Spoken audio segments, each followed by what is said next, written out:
अस्सलामुअलैकुम वरहमतुल्लाहि वबरकातुहू। प्यारे बच्चों, आज मैं आपको सिखाने वाला हूँ ट्रिग्नोमेट्री टेबल किस तरीके से बनाया जाए। हर किसी को याद नहीं होता ये सब, साइन कॉस टेन कॉट सबकी वैल्यू याद करना जो है आसान नहीं है। तो इसलिए आज मैं आपको एक शॉर्ट ट्रिक बताने वाला हूँ जिससे आप पूरा का पूरा टेबल जो है आसानी से बना सकते हैं। तो सबसे पहले आपको सिर्फ ये एक फार्मूला आपको याद रखना है कि sine theta is equal to जज़र के अंदर यानी रूट के अंदर बिलो फिंगर डिवाइडेड बाय 2 यानी 2 से हमको उसको आखिरी में तकसीम करना है। अब बिलो फिंगर यानी आपको मैं आज क्या सिखाने वाला हूँ, एक लेफ्ट हैंड रूट से आपको किस तरीके से टेबल बनाना है ये मैं आपको सिखाने वाला हूँ। तो सबसे जो छोटी उंगली रहेगी उसको हम क्या पुट करेंगे, 0, इसको 0 बोलेंगे हम लोग। ये 30, ये 45, ये 60 और ये 90।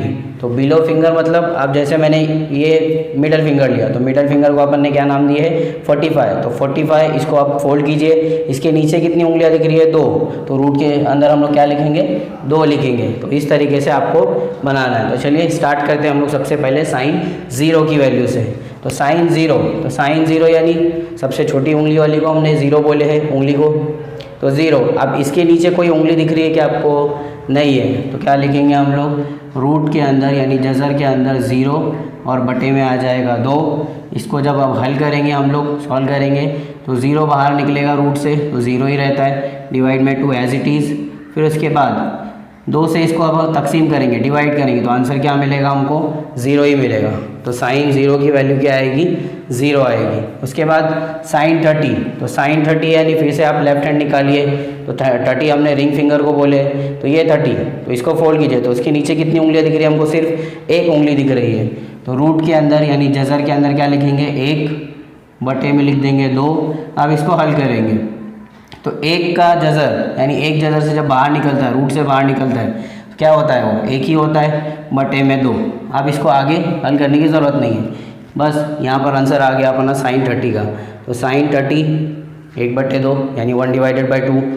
फिर उसके बाद साइन 45, तो साइन 45 के लिए अपन ने कौन सी उंगली है, ये 0, ये 30, ये 45, तो ये रहा 45 के नीचे कितनी उंगलियां है मिडल फिंगर के, तो 1 2, तो 2 उंगलियां है। तो अपन रूट के नीचे लिखेंगे 2 डिवाइड में 2। अब 2 के साथ देखिए ये थोड़ा आपको 45 पे थोड़ा ध्यान देना पड़ेगा, ये जो ऊपर रूट आया है इसको हमको हटाना है तो क्या करना पड़ेगा रूट से ही मल्टीप्लाई यानी ज़र्ब करना पड़ेगा। तो ऊपर वाला जो जज़र 2 है रूट 2 है उसी से आप क्या कर दीजिए ऊपर नीचे ज़र्ब दे दीजिए यानी मल्टीप्लाई कर दीजिए। तो जज़र 2 और जज़र 2 रूट 2 और रूट 2 का जब मल्टीप्लाई होगा तो क्या आएगा आंसर रूट 4 आंसर आएगा यानी जज़र 4 आएगा।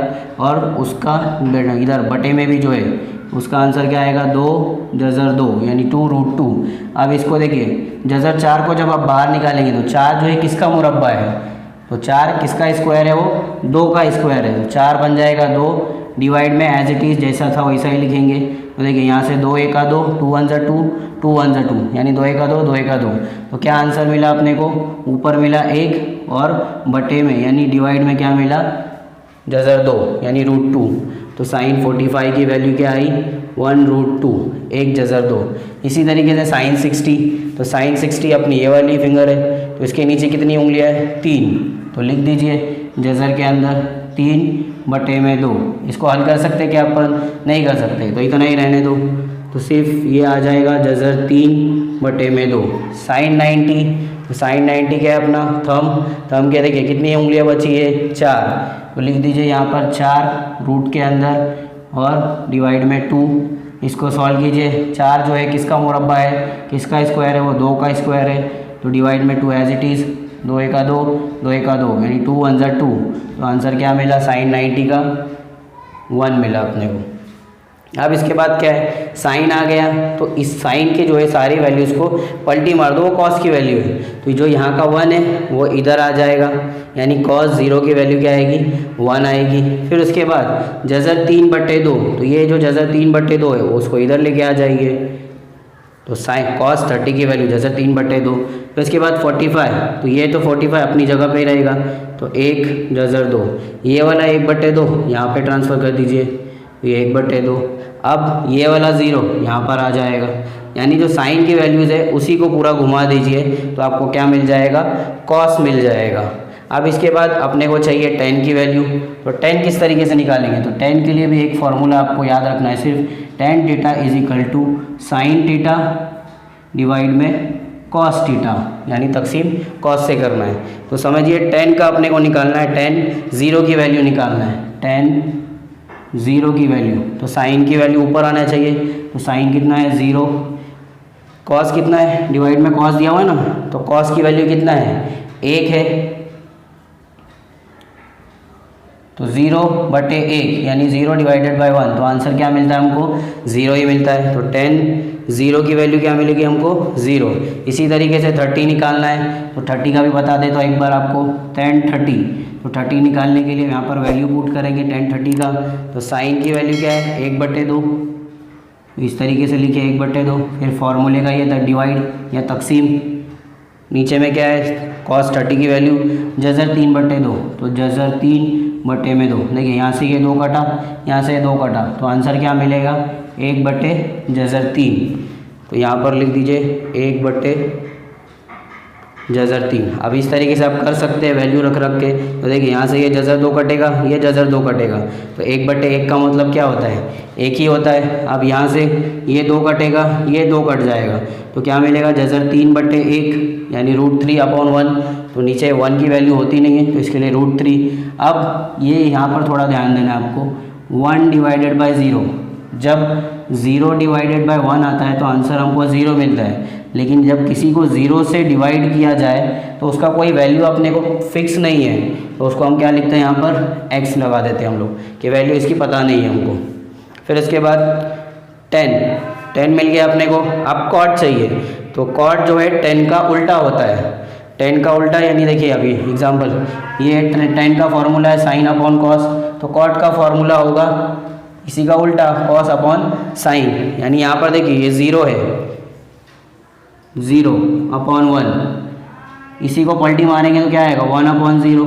तो आप भी बताया था 0 से जब तक डिवाइड किया जाता है तो कोई वैल्यू मालूम नहीं पड़ती, तो इसी को यहाँ पे पलटी मार दीजिए, इस तरीके से आ जाएगा। √1/√3, इसका उल्टा क्या होगा √3/1, यानी यही सही रहेगा।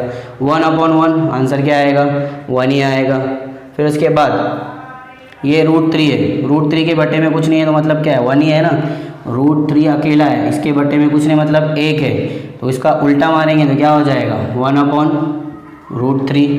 अब यहाँ पर ये 0 यहाँ पर पुट कर दीजिए, इस तरीके से कॉट की वैल्यू आ गई। अब इसके बाद है सेक किसका उल्टा होता है कॉस का उल्टा होता है, याद रखिए sec cos theta is equal to 1/sec theta, इस तरीके से वो फॉर्मूला होता है।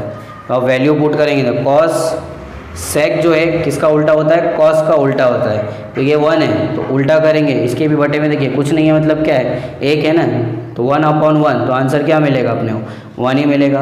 ये इसका उल्टा क्या करेंगे, इसका उल्टा करोगे तो क्या आएगा 2/3 यानी 2 डिवाइडेड बाई 3, इसका उल्टा क्या करोगे तो क्या आएगा जज़र 2/1 आ जाएगा। इसका उल्टा 1/2, देखिए बटे में वैल्यू होती नहीं है 1 की, इसके लिए √2 ही लिखेंगे हम लोग। 1/2 का उल्टा क्या होगा 2/1 यानी 2 आ जाएगा। अब यहाँ पर 0/1 है, तो इसका उल्टा क्या आएगा 1/0, तो आंसर क्या मिलता है हमको, जब बट्टे में 0 आ गया तो उसकी वैल्यू हम तय नहीं कर सकते, तो इसके लिए हम क्या करेंगे यहाँ पर x का साइन लगाएंगे, ठीक है।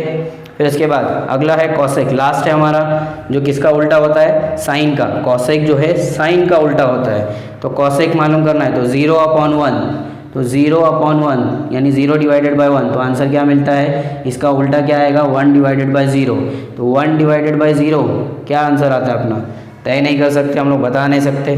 फिर 1/2, तो इसका उल्टा क्या आएगा 2/1, यानी आंसर क्या मिलेगा हमको 2 ही मिलेगा। जज़र 2 1/2, इसका उल्टा जज़र 2/1, तो जज़र 3/2, इसका उल्टा तो 2 में आ जाएगा जज़र 3। अब 1/1, तो उसका आंसर क्या आता है 1 ही आता है, तो तो इस तरीके से आप सिर्फ एक फॉर्मूले से आप सारा टेबल जो है तैयार कर सकते हैं।